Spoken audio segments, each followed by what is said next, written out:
morning from Slovenia. This is the country that we decided to brand as the country with the most successful ICOs per capita in the world. I was in Barcelona just 2 months ago with the folks from Rialto, one of the 8 successful ICOs, well, until yesterday, or until Spotify made the big news worldwide. And they were telling me about these amazing companies they have co-found, and Hedge, Crypto, Economy, which I already knew Yanni from partying in Ibiza and San Francisco and all sorts of other cool places where we keep meeting. Sun Contract, Vibrate, Quantum, and Xanum. And I had first heard of these companies from Vito and Urush from Rialto, and I said, we got to come to Ljubljana and do an event. I've been here 6 times before for other business purposes in the past, and I've really enjoyed the tourism here locally. And since we are a touristic crypto conference, it's not all about business, it's all about the right people being at the right place at the right time. I will show you a little fun that we had yesterday in the bus. We had only 23 of the 40 people that confirmed to come. The rest partied too much the night before in Circus Club, so they were asleep and we had to drag them out of bed. But I'll show you just a little bit of the beautiful scenery of Slovenia. We'll see this year how it goes. So last year it was quite good, but we had a really cold January is one of the coldest Januaries in the last 30 years. Temperature during the night was around -15, and also during the day was... So we had a lot of fun. We went to see these beautiful caves, and then we had traditional lunch, traditional dinner, and we just embraced the culture for at least 12 hours, and that's what we do everywhere in the world where we go. But why are we really here? We're here because I was so impressed with 8 projects and now 9 successful ones, and of course the world-renowned exchange that everybody knows, Bitstamp, and the CEO will join us later to tell us how he built this company. But to me what was impressive is how you go from a small mentality in a country that's so close to Europe, and you don't give in and think we can't do it from here. So $2 to $20 million to raise for each one of these projects to me was phenomenal, and that's why I said we got to come here and find out more developers and wake up more people that want to get into the blockchain space. And that's what we do. We bring people together. We do a little bit of tourism, we party together, and great ideas come out of it. Of course, we have 113 crypto hedge funds that have sprouted out of nowhere since our 6th edition in Bucharest in February, when we were just dreaming about creating this fund called TAS, Token as a Service. These 4 Ukrainians drove down 22 hours to Bucharest in a beat-up car, and they told me about this great story of how they want to set up a fund to invest in other ICOs professionally, and how they will incubate other ideas that don't exist for crypto trading. And now we've done 133% return on asset in just 6 months. And we paid back $10.1 million to 4,000 investors, which those 4,000 investors, it was not easy to convince them March 27 to April 27 that we were the team. And we also have here another advisory board member with me, Patrick Salm from Switzerland, whose wife is Ukrainian. That's how he ended up on that board, and he quit his job at the Credit Suisse recently, and of course now he's the CEO of his own ICO called Smart One, and he hosted us in Davos. And of course before Davos we were in Gibraltar, which is an amazing country and great tourism. They actually have monkeys near the caves. You guys need to import some monkeys from Gibraltar.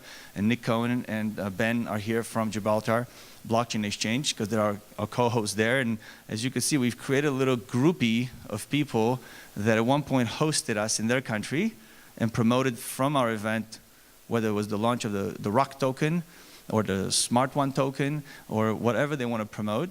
And now they come with us on the road, and they promote continuously after the ICO is done, because after you're done raising the money, you have to go to work and create news and show the world why your token should be valued at X instead of just sitting in duck, which is the biggest mistake that people make after they finish the ICO. They're so tired, they're so depleted of ideas of what to promote. And I even tell them, okay, if you went from 4 developers now with all this money raised to 20 developers a month later, just promote even that you hired 16 more people. Anything to promote your community who trusted you and gave you their money, because otherwise more and more investors will feel left out of the news, and they'll just cash out, and then your value of your token will go down. You'll be sitting there wondering, why is this happening to me? I have these great things I'm working on, but it's going to take 3, 4, 6 months to launch whatever the platform is before people could see, which is what happened to EOS. If you look at EOS, which was nothing, it was a crazy idea. April 19th, 9 days after Blockchain Capital raised $10 million in 16 minutes. The official time was 6 hours because there were some glitches with the technology, but it was 16 minutes for $10 million worth of Bitcoin when Bitcoin was less than 1,000. And the whole world exploded. And in between April 10th, which was March 27, April 27, we were raising our fund, and we tried to raise $101 million and give 101 million tokens away at $1. And we failed, but we raised 7.6. Nobody knows that we successfully failed at raising the $101 million. And it doesn't even matter what we conceive in our own boardrooms, how much we want to raise. It matters how much you're going to end up raising, from how many investors, what are you going to communicate to them. And we decided to communicate every week a different investment. We couldn't communicate the 10,000 trades we do every day with 4 full-time people, so we communicated every week over the first 9 weeks, the first quarter. This is the company, why we invested $1 million in Bancor, why we invested in this company. Of course, we didn't say why we didn't invest in EOS, because we would have said we didn't get it. And EOS was launched on this platform in Tel Aviv on June 6th, right after they had a big launch in New York at Consensus. So Bancor, another huge top 5 ICO, 153 million in 2 hours and 25 minutes. When we met with them in March, with Galia Benarti, who's one of the 3 founders, with her brother and Eyal, they were looking when to launch their ICO. And there were Americans living in Israel. And I said, well, you know, June 6th, we're going to do our own event in Tel Aviv. Why don't you do it a few days after? And all the investors we bring over to be speakers, to just hang out, you know, give them tickets, they'll be there. And we'll be into your office. And this stage and this mic in each city acts as a little component of a marketing platform that different people decide to use to raise their awareness of what they do. And that's really what d10e is. It's the word decentralize, D and E, and 10 letters in between. Okay? And we are the people in between those 2 letters. And I could tell you lots and lots of stories with the little credit that we take for many big ICOs. And I could tell you about some successful failures that you never heard of. But we have here with us a wonderful gentleman that I had a privilege to have breakfast with directly from the Prime Minister's office.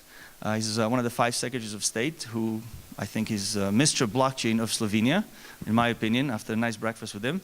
And his name is Tadej Splavnik. And he is here to tell us not about all the circular and social economy, regulatory, and all the good things that he's doing for this country, but the main thing that he wants to promote, and he will give us a wonderful presentation, is how he wants Slovenia to become the most influential company for startups in the blockchain space. And with that, I give you Mr. Blockchain himself. Thank you.